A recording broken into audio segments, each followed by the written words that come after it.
Mnamo mwaka 1930 Afrika Kusini ilianzisha ukuzaji wa Dorper. Miaka 43 baadaye taifa la Kenya lilizama katika swala hili pia. Na sasa Dorper anapendwa sana katika taifa la Kenya. Mbona anapendwa hivi? Ni kwa sababu ya ustahimilivu wake, ukuaji wa kasi na nyama yake ni tamu kweli kweli. Ikumbukwe pia wakati huyu Dorper anazaa, basi yule mwanakondoo yuko na takriban kilo 3.6. Nampatie miezi mitatu, huyo mwanakondoo atakuwa na takriban kilo 36. Asilimia 10 ya Dorper wana uwezo wa kuzaa mapacha. Na ningependa sana kujua kwa undani kuhusiana na swala hili la Dorper. Na nimejaliwa mkulima mmoja kwenda kwa jina la Ben. Nikumbushe jina la pili? Ben from Amago Dorper. Karibu sana katika kipindi chetu. Asante sana. Swala zima ambalo ningependa sana kuuliza, swali la kwanza, na ni swali hili. Kwako ni nini ambacho kilikusukuma uamue kwamba ni Dorper? Why Dorper? That's a very good question. For me, I must say I fell in love with the Dorper because of many characteristics. One being, it's an easy to keep sheep, easy to take care of. In terms of management, I was looking for an animal that is easy to handle, not too difficult in terms of management, in terms of caring. Fertility yake iko juu. Yeah, Dorper is one of the few animals you will find that the twinning and the triplet rate can easily be increased just by doing a bit of what we refer to as flashing. The other thing is adaptability. They are able to adapt to varied climatic conditions. Another reason is the way they are able to utilize forage, different kind of pastures. What you find with the Dorpers is that they have what we call a very high feed conversion rate, and that's what you require. Remember, when the South Africans were creating the Dorper, they were looking for an animal that can actually gain weight fast, grow fast, and be able to provide very good carcasses in terms of the quality and the tenderness of the meat. And that's some of the reasons why I fell in love with the Dorper. Take me through your history in Dorper farming. Myself, I started Dorper farming in 2011. And I must say the journey has been ups and downs. When we started the Dorper farm, it was mainly known for one main thing. We were doing it for meat. And quickly we realized we are not growing as fast as we should, both from a financial point of view and in terms of production. And that's when we started digging deep into finding out, because when you read and you Google it out there, you find that the Dorper is actually known to have very good carcasses at below 1 year.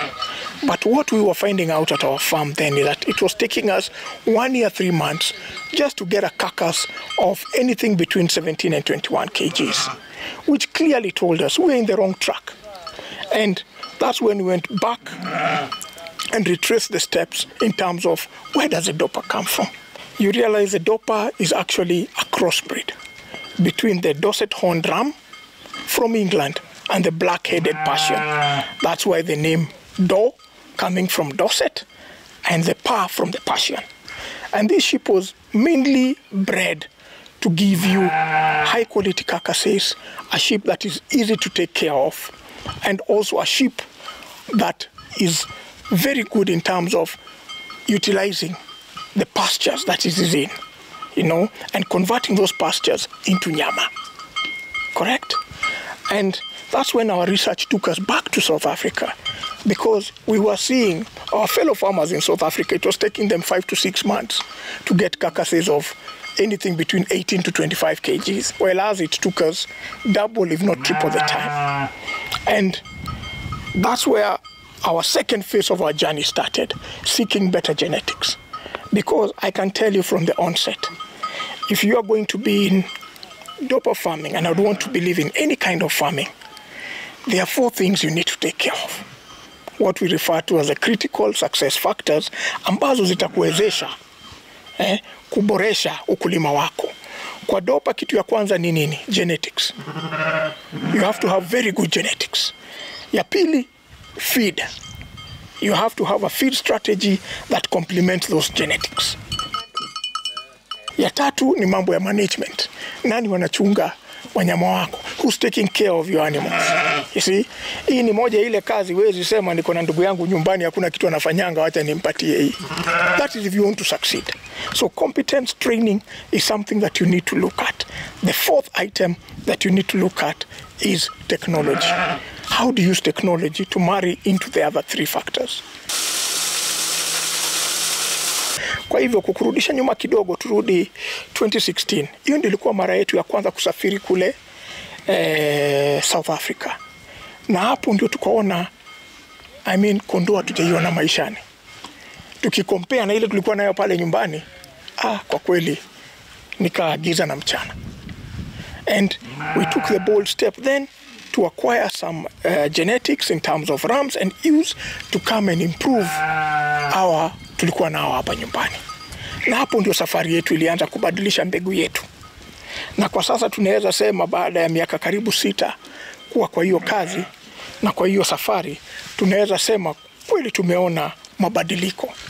Sasa tunajulikana kama one of the breeders in Kenya who can provide you with very good quality genetics in terms of ikiwa unataka kutafuta Dorper ambayo unataka kubadilisha kiume ama unataka kuongeza kike zako, pia upande wa nyama. Sasa kwa kweli miezi 6, miezi 7 kondoo wetu wamefika kilo 20 kama wamechinjwa, ile tunaitanga carcass weight. Yes. Let us talk of quality genes. How do you normally come up with that? Quality genetics, as you may realize, it's a journey. It's a journey. Because you as a farmer, wewe kama mkulima mwenyewe mpaka ujiulize maswali kadhaa. Ya kwanza ambayo ni muhimu sana, ujiulize hii Dorper naiweka kwa nini? Moja, unataka kuwa breeder. Ya pili, unaweka ya nyama. Ikiwa ni mambo ya nyama, ile kitu unazingatia sana na muhimu zaidi ni ati kumbuka nyama inatawaliwa na certain factors. One is your quality, okay, of the meat you produce. Secondly is a quantity. Unaweza imagine ikiwa na kondoo moja hapa nauza ya nyama, kwa kweli huwezi toka Nairobi kuja mpaka Machakos kuiangalia. But nikiwa na 100, unaweza sema hata kio sijui jamaa sana, wacha nimtembelee niende nikafanye comparison zangu.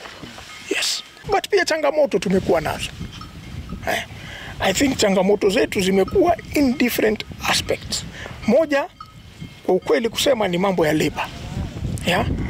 Kupata, nafikiria hapa nchini sasa tuna ugumu kidogo wa kupata competent labor, and not only competent but pia honest.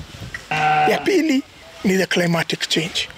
Kwa muda mrefu tumekuwa tukiwaachilia kondoo wetu waende wakakule nje, ile tunaitanga open or free grazing. But pia mvua haijakuwa rafiki kwa miaka mingi. Kwa hivyo tumeona pia tumeathirika kwa miaka 2-3 juu ya mambo ya malisho, ambayo pia like every other farmer is good to learn from your challenges. And what we've done now is that we are extensively now using more of our farmland to grow our own fodder. Kwa hivyo kwa sasa tumeanza kukuza fodder kama Lusan kwa shamba, mahindi kwa shamba, super napier kwa shamba. Hii nyasi tunayoita brachiara pia tunaikuza kwa shamba, ambayo pia imetusaidia sana kwa kubadilisha afya ya kondoo zetu. Here at Amago Farm we practice both zero grazing, which some refer to as feedlotting, and we also practice what we call open free grazing, where we let the sheep go out into the pastures and come back in the evenings. When it comes to advantages, you find that zero grazing has quite a number of advantages. One of them being just the ability to be able to track your progress. It's very much easier for you to track your weight gain, to track whether animals and monitor whether any animals are sick, and to also monitor the feed intake in terms of each and every animal, especially when they're on a zero grazing or feedlot setup. The only thing I would call a challenge for the zero grazing unit is on the feed, whereby depending on your sources of feed then there will be a challenge when it comes to price fluctuation.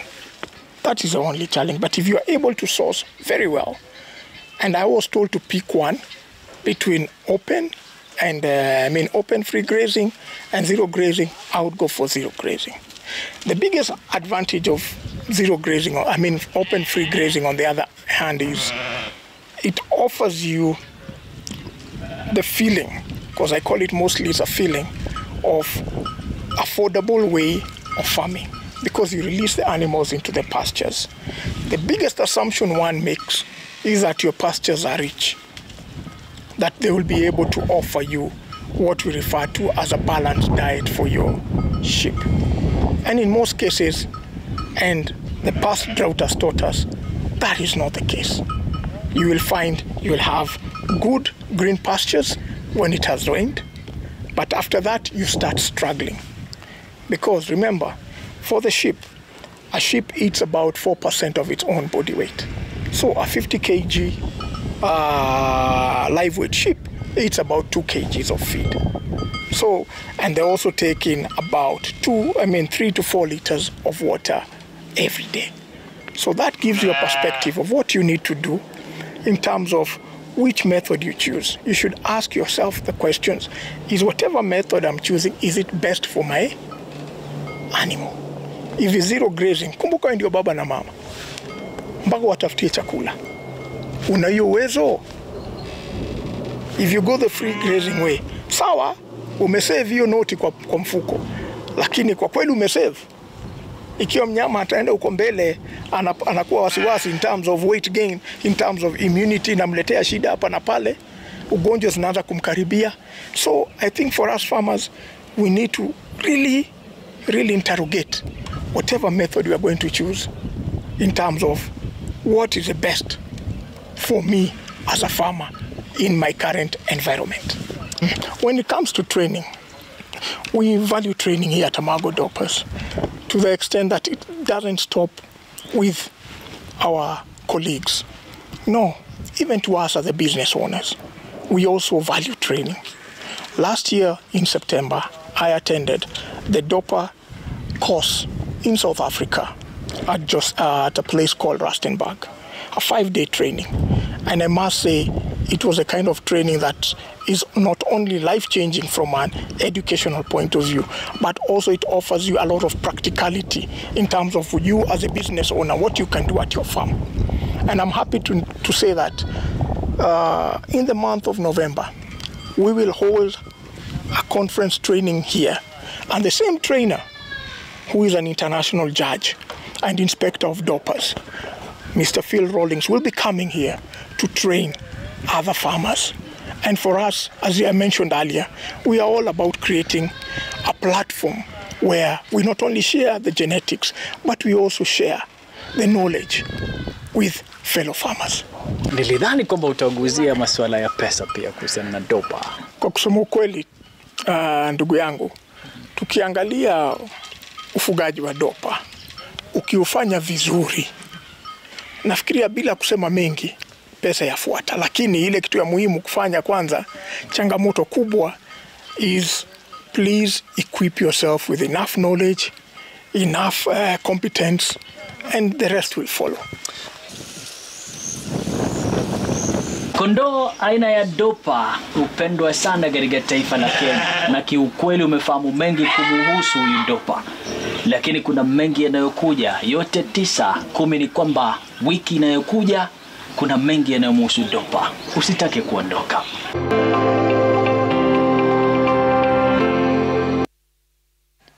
Umesikiliza taratibu kwamba Dorper ana manufaa mengi, lakini usisahau kwamba nyama yake ni tamu.